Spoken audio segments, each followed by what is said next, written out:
Good morning everyone, welcome back to BBVN online classes.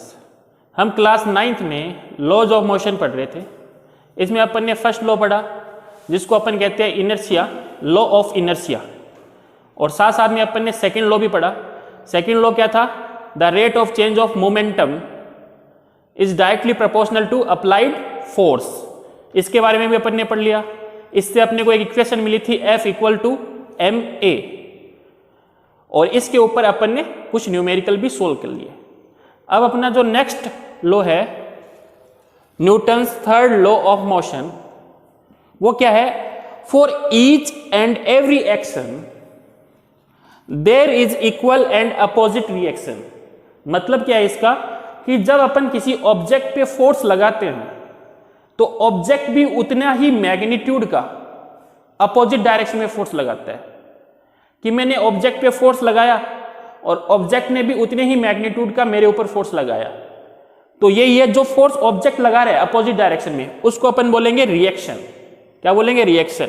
अपन ने object पे action किया तो ऑब्जेक्ट ने उतने ही मैग्नीट्यूड का अपने ऊपर रिएक्शन कर दिया। ठीक है, यही है थर्ड लॉ ऑफ मोशन।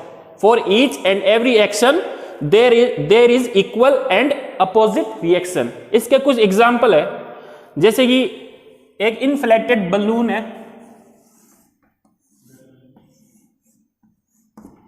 ठीक है, यहां से जैसे एयर बाहर निकलती है तो एयर ने फोर्स किधर लगाया? इस डायरेक्शन में। तो आप देखोगे कि बलून किधर मूव करेगा? इस डायरेक्शन में। तो बलून पे भी कुछ फोर्स लग रहा है, तभी वो इस डायरेक्शन में मूव कर रहा है। तो इस फोर्स को अपन क्या बोलेंगे? रिएक्शन। क्या बोलेंगे? रिएक्शन। कि बलून से जैसे ही हवा बाहर आई तो हवा ने फोर्स किधर लगाया? इस डायरेक्शन में। तो बलून किधर मूव करेगा? इसके अपोजिट डायरेक्शन में। तो अपोजिट डायरेक्शन में मूव कर रहा है, मतलब बलून पे कोई ना कोई फोर्स लग रहा है। उस फोर्स को अपन क्या बोलेंगे? रिएक्शन। जितना फोर्स इधर लगा उतने ही अपोजिट डायरेक्शन में फोर्स लगेगा, उस फोर्स को अपन क्या बोलेंगे? रिएक्शन। ठीक है, जैसे इसका सेकेंड एग्जांपल ये है कि जब अपन ग्राउंड पे चलते हैं या अपन दौड़ते हैं तो ग्राउंड पे अपन फोर्स लगाते हैं, है ना, ग्राउंड को अपन पीछे धकेलते हैं, तो ग्राउंड उतने ही मैग्नीट्यूड का फोर्स अपने ऊपर लगाता है, तो अपन आगे की तरफ जाते हैं, है ना, इक्वल मैग्नीट्यूड का। जितना फोर्स मैं ग्राउंड पे लगा रहा हूं उतना ही ग्राउंड मेरे ऊपर फोर्स लगाएगा, तभी मैं आगे चल सकता हूं। तो क्या है कि जितना एक्शन मैंने ग्राउंड पे किया, ग्राउंड उतने ही मैग्नीट्यूड का फोर्स मेरे ऊपर लगाया। ठीक है। थर्ड अपन कह सकते हैं कि जैसे कि अपन गन से बुलेट को शूट करते हैं तो क्या होता है कि गन पीछे की तरफ आती है। गन क्या होती है? पीछे की तरफ। तो वो भी क्या है? इसी का एग्जाम्पल है। जैसे ही बुलेट बाहर निकलती है, जैसे कि ये है, ये अपनी गन है,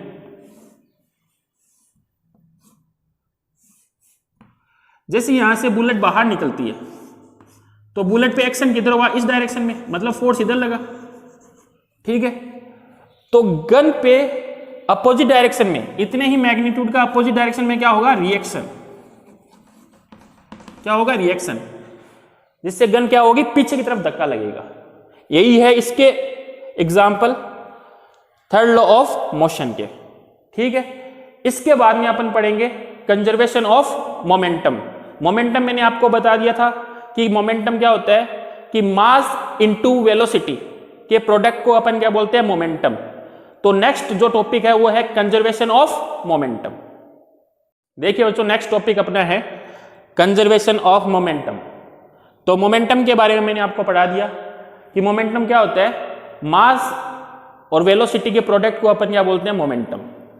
तो कंजर्वेशन ऑफ मोमेंटम क्या कहता है? The total momentum of two objects remain conserved by the collision if the external force on a system is zero, the momentum of the system remain constant।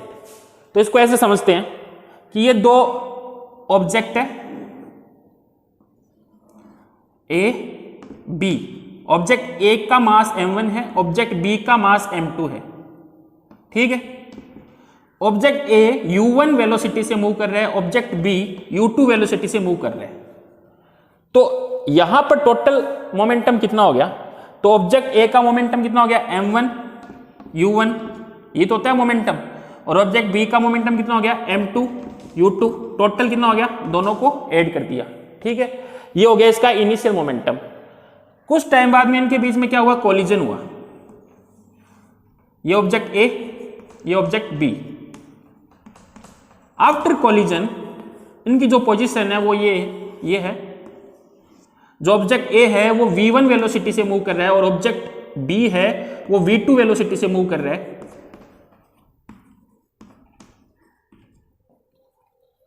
After collision जो object A है वो कितनी velocity से move कर रहा है, v1, और object B है वो कितनी वेलोसिटी से कर रहा है, v2। तो ये इनकी वेलोसिटी, फाइनल वेलोसिटी हो गई। इनिशियल वेलोसिटी कितनी थी, u1 और u2।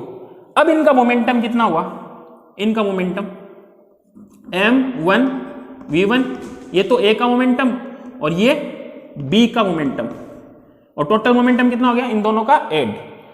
तो ये जो अपना जो स्टेटमेंट है वो ये है कि टोटल मोमेंटम है वो क्या रहता है, कांस्टेंट रहता है, जब उसके ऊपर कोई एक्सटर्नल फोर्स ना लगे, इस पूरे सिस्टम पे कोई एक्सटर्नल फोर्स ना लगे, तो टोटल मोमेंटम है वो क्या रहता है, कांस्टेंट। मतलब इनिशियल मोमेंटम इक्वल होगा फाइनल मोमेंटम के। कांस्टेंट का मतलब इनिशियल मोमेंटम इक्वल होगा फाइनल मोमेंटम के। ये क्या है, इनिशियल मोमेंटम, ये इक्वल होगा फाइनल मोमेंटम के। जब एक्सटर्नल फोर्स क्या हो, जीरो हो, सिस्टम का जो एक्सटर्नल फोर्स है वो क्या हो, जीरो हो, तब मोमेंटम क्या रहेगा, कंजर्व रहेगा, कांस्टेंट रहेगा। मतलब कंजर्व का मतलब जो इनिशियल मोमेंटम है वो इक्वल रहेगा फाइनल मोमेंटम के। यही है अपना कंजर्वेशन ऑफ मोमेंटम। ठीक है, नेक्स्ट इसके ऊपर कंजर्वेशन ऑफ मोमेंटम पे अपन कुछ न्यूमेरिकल सोल्व करेंगे।